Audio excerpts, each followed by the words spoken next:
Hi, I'm Lisa Singer. I am the Senior Director Events Programming at MediaPost, and this is Brand Insider BTS, where I get to pull back the curtain on some of the most influential women marketers. And with me is Robyn DeFina. She is the SVP of Marketing at Sweet Loren's. Hey, Robyn. Hey, Lisa. Thank Hey, you so much for having me. no, I'm glad you could do it. As you came highly referred to, so I was a must, and not to mention that Sweet Loren's is is a nice little ad there with all the sweet treats. So I'm happy to do it. Well, I'll make sure to send you a nice care package after we're off of this Ooh. recording. That would be awesome. We have it on recording. Everyone, you're my witness. So, well, anyway, I want to know. As I always say, I do my snooping, and I saw on your LinkedIn page that you recently had a retreat in Colorado with your team. So, you in the comments you were making how you really learned how to empower one another and all these kind of discoveries that way. So I want to take from that and ask you, how do you like what empowers you, not within it at work? I mean, it could be related to work, but not in a campaign or something like that. But what makes you feel empowered? So I think my philosophy that I kind of live my life, as well as how I empower others and manage other people, is really trying to understand and meet kind of employees where they're at, or feeling understanding how they fill their cup, right? Like what motivates them. For some, it could be compensation. For some, it could be time off. For some, it could be compliments and recognition.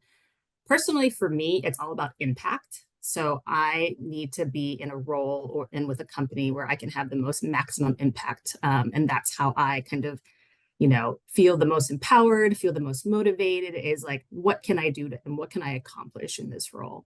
Um, how can I impact other people and be a solution for them in their lives? And that's kind of what I look for when also, as I'm trying to empower my team, is really just understanding what motivates them.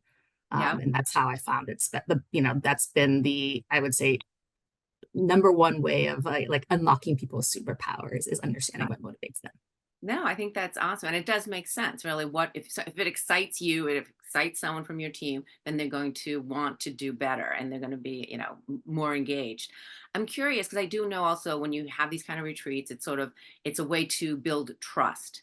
Now, as a leader in the industry, when you have someone coming, whether it's a new team member or someone you're working with, how do you get that trust? Like what is what someone can do to really gain that trust in you, and you feel like you maybe see that throughout most industry leaders? Yeah, for me, really is I listen. That is I would say, one of my biggest superpowers is I'm a great listener. And I think everybody just wants to be heard, right? And Hmm. just understood. So I really, you leverage my listening skills to understand, again, what motivates people, what are their challenges, how can I help them, as a way of building that trust, and then following through. Just making sure that you do what you say. I think that's the biggest way of building trust too, is that having that integrity that, if you say you're going to do something, if I'm going to do something for you or have this project done for you, follow through with it. And if, obviously nothing happens 100% all the time, but the communication aspect of it is always communicating kind of and managing expectations for your follow through. Well, it almost seems like you want to know that you can rely on them when you don't want to necessarily. It's you always feel like you don't want to always have to check did they do what they needed to do, and if you've I think constantly anybody seeing yourself wants. do that, then why give it to them to do, and it would be almost easier for you to do yourself. Exactly. Last thing anybody wants is to be micromanaged. And that's the last thing I want to do as a manager, is to micromanage. Like, there's a thousand other things I'd rather do than check up. But, some people, you just, there are going to be people who are self-motivated and self-starters that you don't have to micromanage them. And those are the people I look for when I hire. Yeah, no, it makes sense. Well, and I know as far as your career, in terms of you have been with, CPG for a length of that. And I think you started Stony Brook Farm, and then you went on to Once Upon a Farm, but you were at Leapfrog. So I don't think that's considered a CPG. So we'll give you that. But anyway, as you were developing your career and your path to where you are today, back up to when you were first graduating, when you were first starting out. was this your vision? And I mean, obviously not the exact vision, but was this what you had in mind, or where did you maybe pivot? How did you get here? Yeah, that's a good question. I wouldn't say that I had this exact pathway in mind. I'm one of those like jack of all trades. I'm actually pretty good at a lot of different things, a really great generalist, but never really like excelled at any particular thing. So I kind of fell into business, and I think this is, exactly where I should be. I did think that I would actually own my own business because one of my first experiences out of undergrad was actually owning my business. I had a gourmet ice cream business with two retail stores in San Francisco, and we made our own homemade ice cream and sold Mhm. it throughout those two retail stores and also wholesale and catering.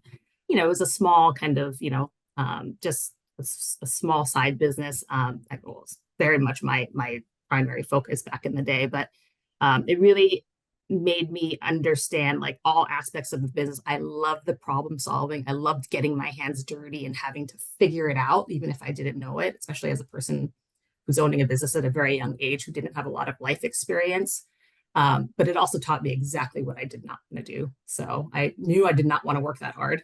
Putting in 100+ hour weeks, really, really doing a lot of the manual like labor as well. Just I knew what I didn't want to do as well. So I think that is as much of a lesson in life is to knowing, putting you on the path is knowing what you don't want to do. So having Mhm. that business for about 2.5 years, breaking almost $1 million in revenue a year, I thought it was a pretty, it was a great learning experience and launchpad. And it made me understand that I did want to go to business school to have kind of the higher learning, and I would say more leadership and management skills that I needed to have a bigger business down the road.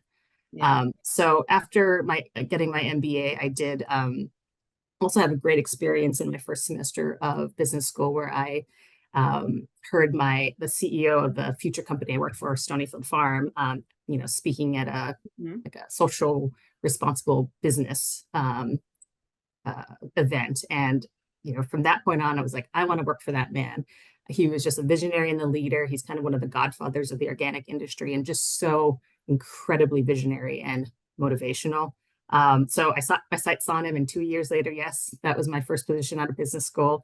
Was That's being an cool. associate product manager for that company, and I learned so much. He had built that business from the ground up and then sold it recently to Danone, which is a big CPG, international CPG. So it was a great learning and teaching grounds for me in terms of having the resources of a big CPG, but then also having the very entrepreneurial environment that Gary Hirschberg had cultivated.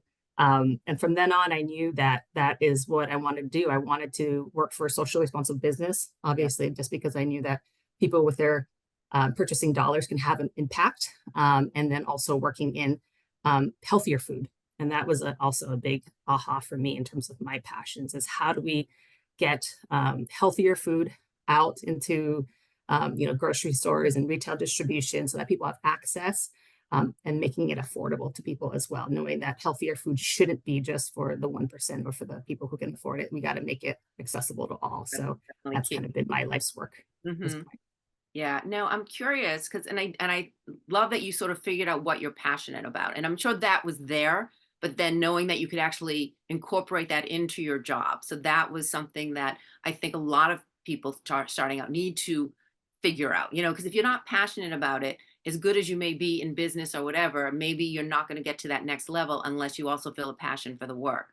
So that said, though, I want to get back to you saw this guy speak and 2 years later you're working for him and that's what you wanted. Now I know there's a lot of people out there who do that, like they watch someone speak, they're so inspired, so impressed, they're like, I would love to work for this guy. But maybe it doesn't happen. So for that person wanting to do that, hearing you speak or hearing someone that really inspires them, what path or whatever, what did you do to sort of lead to that? Yeah, that was actually a really great learning experience for me because I had never set my sights on something that firmly. And knowing that when I accomplished that, I knew I could accomplish anything. So, first thing I did was I drove up to New Hampshire. I was in Boston at the time, drove up to New Hampshire because that's where Stonyfield was based.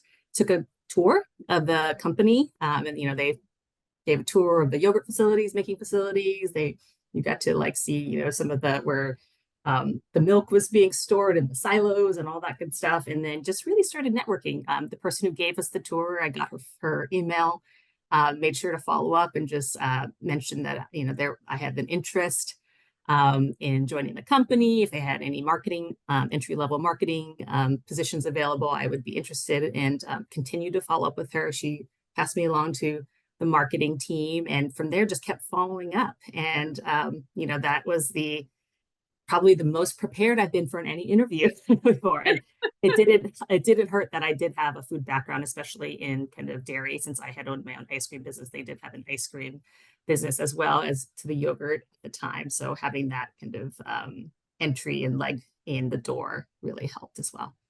Well, I think also, and I don't necessarily, I mean, there aren't as many opportunities today to perhaps do that because it's so digital. It's so, as texting or emailing or however, Zoom. But that legwork, I feel like making that extra step, like going to the location. And I'm not saying that everyone can go up to, a major corporation and knock on the door and be like, hey, I want to meet you. But I think finding that connection in some way, finding that way, going to maybe an event, going to, as you did with the tour, like finding some way to get yourself there and then following up in however we did, which I'm so sure was emails and things like that. So I think taking that extra step, we don't see a lot of as much as maybe that was people were more creative. You heard about people like sending flowers or sending, wine and hire me, and I don't think those opportunities are necessarily there. So I think you have to be more creative in finding them. You're absolutely right, Lisa. I mean, with the digital age, you can get hundreds, thousands of resumes, submitted, for a job posting. And it's really like it's a lot of work on, if you're not using recruiter for a hiring manager, go through all those resumes. So if you stand out, if you have someone that is in within your network that knows somebody at the company, that is definitely the way in, to make your resume stand out amongst hundreds or even thousands at times. Yeah, and just taking that extra step because it obviously means you really, really want to be there. So, and that's of course what they want. I'm curious, what do people get wrong about you when they first meet you? Maybe what do they think you are a certain way, but actually probably not so much? Yeah, that's a good question. I've been told in the past that I might be intimidating, which is really shocking to me, actually. I mean, I think one on one, you know that that's not me, but I guess in group settings or in like company meeting settings, um, I am quieter. I'm a quieter, I don't necessarily have to be the person who speaks first or am the loudest person in the room. So I'm a much more an observer, listener, as I mentioned before.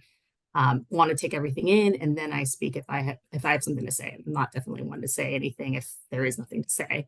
So I think that quiet nature, the kind of observant nature, has sometimes turned its head on me, where more junior people or people who don't know me think of me as intimidating because I'm quiet and maybe I'm discerning or judging them, What which is she is really, thinking about me?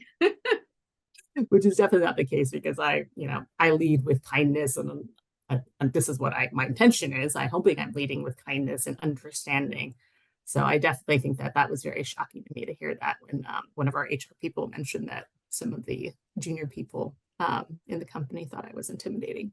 Yeah, well, I mean, I'm not saying I can see that for you, but I'm saying I can understand that when it is a person who is obviously a very senior person and someone that they perhaps want to interact with in some way, but then if they don't have that opportunity, like, if you're not necessarily, available for that, and by nothing, no fault of yours, but just the situation or whatever it may be. So I could see where your head goes that way. I just know for me, if someone doesn't say something and I'm in the room, like, what did I do wrong?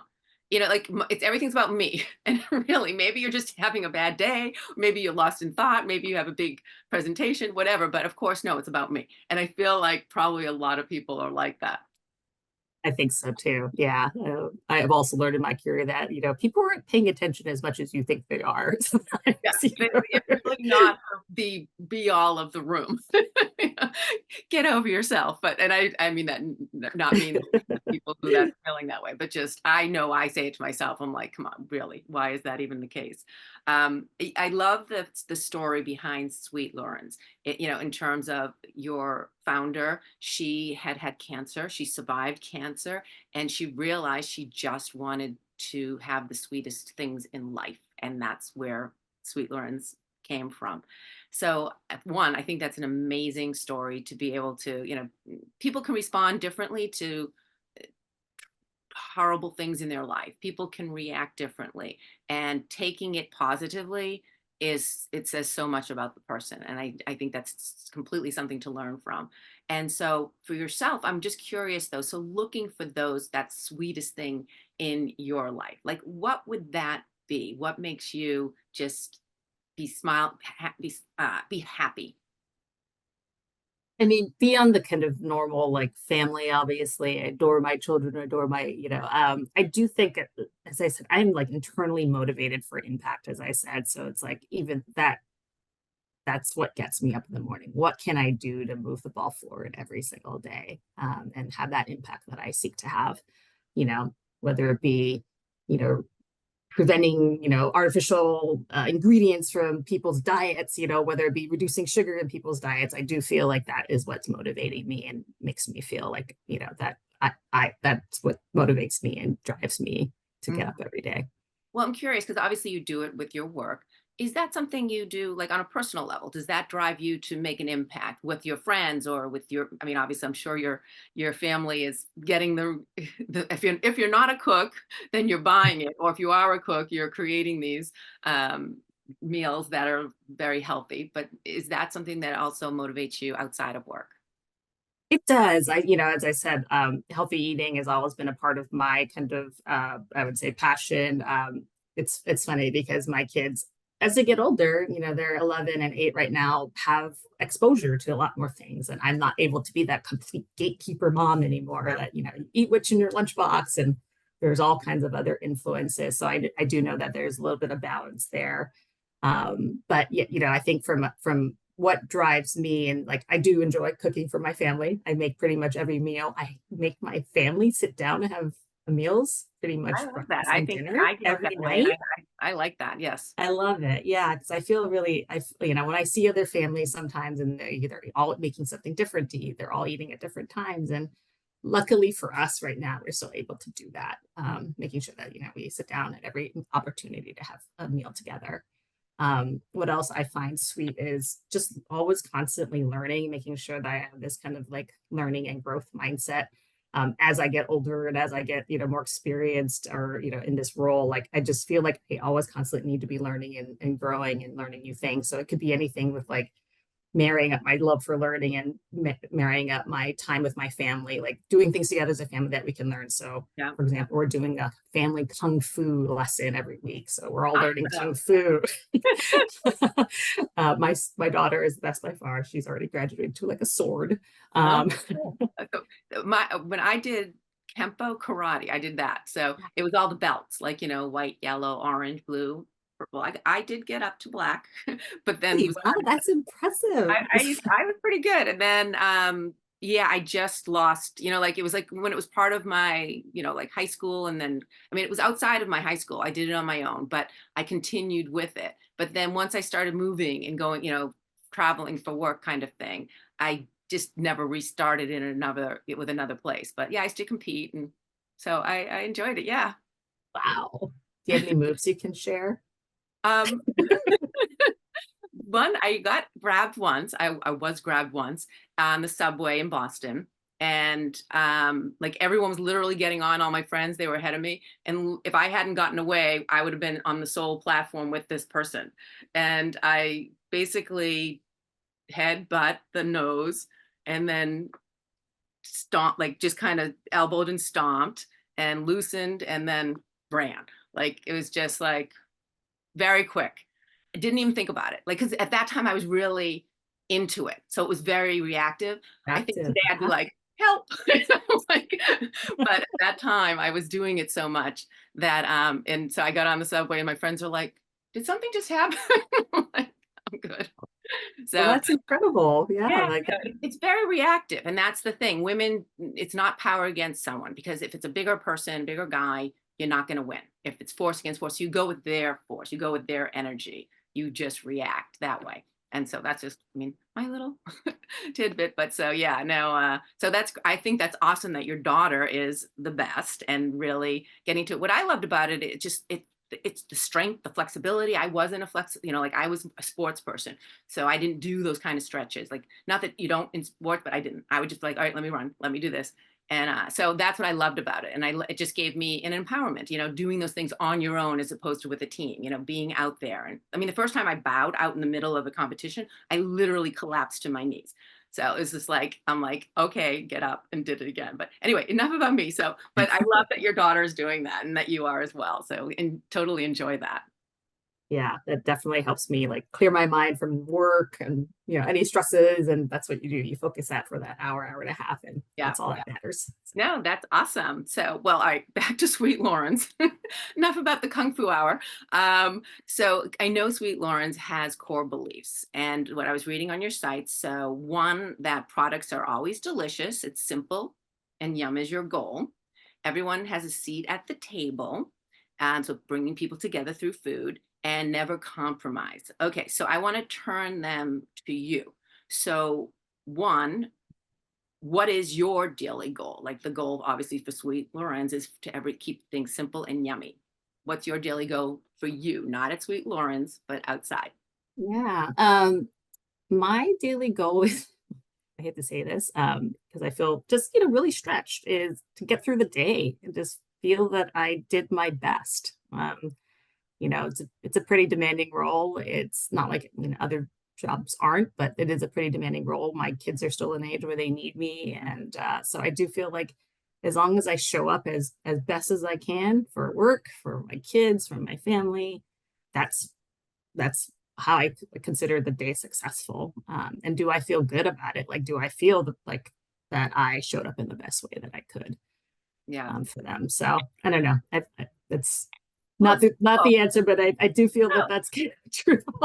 No, I think that that's wonderful, just because, as you said, you have a busy lifestyle. I mean, you have an amazing position, a very senior position where people count on you, and you have your family where your family counts on you. And so I know that so many women I speak with, that is sometimes hard. I don't want to say juggling, because I don't think and it's never like that 50-50 kind of thing, but it's making it work. And so to know that you made it work each day, I think that's really an amazing thing to be able to do, and just continue doing it. So I wouldn't feel bad about that. I think that's a great goal.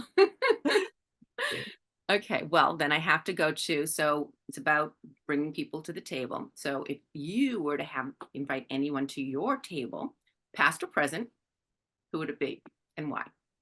Yeah, this one's always been kind of an easy answer for me. My father passed away when I was fairly young, so it was, I don't have a lot of memories of him. So I would definitely, invite my father to the table, get to know him as an adult, and Yeah, understand a little bit more where I come from and how, I would say, he has influenced me in my life, and be able to share that, what my life has been like with him. So that would be wonderful. And I'm sure, especially to have him with your children there, and just be able to connect it all. So that's, I think, wonderful. And I'm sorry that you lost him so early. Um, and then also, just for the last question, is what would you never compromise on?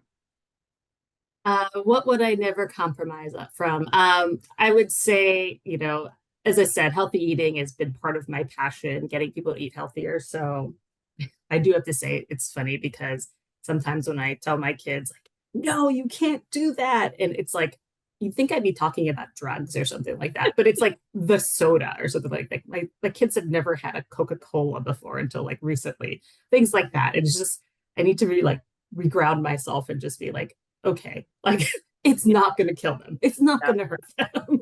right. But for so long of my life, most of my career has been like, don't eat this, but eat this. It's hard for me to get beyond the this is okay, acceptable and this is not acceptable. So for me, that's, a compromise I don't want to make, but I am starting to get there because there's only so much I can control. Right. Well, and also, I think if you anything's too taboo to children, they want it more than ever. And I feel like, to an extent, I mean, obviously you don't just let them do whatever, but to let them sort of experiment and do other things. And most likely, the way you've brought them up, they'll be coming back that way. I hope so. I do think that every child is individual. Like, I've seen so many of my colleagues and my friends also have very, very strong food values. And, we all treat our children the same way in terms of trying to introduce them to healthier foods early on, and, variety and color and all that. And just some Mhm. kids are not receptive to that, right? And just hopefully, as you say, they will come back around. And um, every kid is different too, I think. But don't send them my way if for some reason they don't and they keep wanting to go to McDonald's or something. No, not to be nothing against. I love you, McDonald's. I actually, that was we were a McDonald's family. So anyway, let's get rid of that. I'm curious. I know that bringing inclusivity into the workplace is important for you. And it's why personally is it? And then also as a brand, why is it by bringing that not only internally, but um, externally as a brand? Yeah. So, from a brand perspective, the reason why we have inclusivity as part of our mantra is we are an allergen free brand, actually. You would never know that by tasting our product because there is actually no taste compromise. So, we are free of the top 14 allergens: gluten, dairy, nuts, soy, eggs, etc. And that means that everybody can enjoy the same foods. I don't know if you've been to a social occasion where people have dietary restrictions and you're like, oh gosh, they bring them, or people coming over to your house and I don't know what to make them because they all have something that's different. This is like an opportunity for us to like be able to make something. We have our amazing tasting cookies. We have now we are starting puff pastry and pizza and things like that, where we can actually have like almost a full solution for everybody, so that everybody can come to the table and enjoy the same great delicious food. So that's kind of where that inclusivity for Sweet Loren's came into play. But from inclusivity in terms of like ensuring that I say everybody has the availability and access to partake in healthier, better for you food. That's also been, as I said, part of my passion, whether it be gender, income levels, education, in terms of socioeconomics, like making sure that it's always accessible. So, for example, like when I worked at Once Upon a Farm, we were always being dinged for like, okay, this is baby food for the 1%. It's so expensive. It's like only, available in the refrigerated section. When a mom is working 12-hour days, how can they, keep baby food refrigerated for you? I mean, every, possible ding in the book. But we worked really hard. And I have to say, we ended up creating a line of that was WIC approved. So in I think 14 states now, you can have Once Upon a Farm baby food that is just as great as the rest of the product line that is available through the WIC program. So making sure that you're always accessible, making sure that you're creating your solution that can be available for everybody and not just the people who have the most money to afford it. Yeah. No, and I do think that's so important because a lot of it is when you look at, I mean, now though, with the supermarket prices going up, but in general, if you wanted to buy healthier food, like the vegetables and anything that people are going to be able to make, one, need the time to make a healthy dinner, it's more expensive. Like I know when I'm like buying all of that, like when I'm on that, okay, whereas it's so much, it used to be cheaper just to go to a drive-through and grab what you can. I mean, I think that's changing a little bit, but so that's why you didn't have people who maybe had financial concerns not doing those things. And so I think that's such a great way to look at it and to be able to offer it to everyone regardless. Yeah, I mean, it's healthy food shouldn't be just a privilege; it should be a right. So I think that that's just kind of what's been motivating me and keeps me going. Yeah, no, I totally agree. Okay, so finally, I want to ask one last question. What is it? Tell us something inconsequential about yourself. Maybe, maybe it's a a little talent that you have, and it doesn't have to be a big thing, but just something that most people don't know. I guess some like what I find it's actually kind of a little eerily creepy for me sometimes is that I'm very observant and I have a really great memory. So I remember people from all walks of life. Like might have met them once, and they might have talked with me for like 5 minutes, and I remember their whole life story. So I have to refrain sometimes from going up to people like, "Hey, I met you here, and how's your kids? How's your dog? Like what did you do? When you sold your car? I'm just like, okay, Right. filter. They won't remember me." So, like, and if they do, that's great. But I think that is one thing that I have a really good memory that for people and faces and names and so I just have to make sure that it's a good thing for me to have. So I have it in my back pocket, but it might be a little creepy for folks to know that I remember a lot about them. Yeah. Well, I was going to say it must do well for you. I mean, not only personally, of course, but also in business. I mean, that's the big thing. They always even say they look at the person, know the person's name, say, like you always have the person behind the president. That's Lorraine from, whatever. So like you must have been able to find value in that in your career. It's been helpful in life. Yeah. I'm sure. No, I think that's awesome. So, this has been such a pleasure. I really appreciate you taking the time. And Robyn, again, thank you so much. Thank you so much for having me, Lisa. I appreciated being on the show. Yes, thank you. And I appreciate all of you watching. And as I always say, if you have anyone that you want to recommend that I can sort of pull back the curtain on, please let me know and I will do my best. So, thanks for watching. And again, thanks, Robyn. Thank you.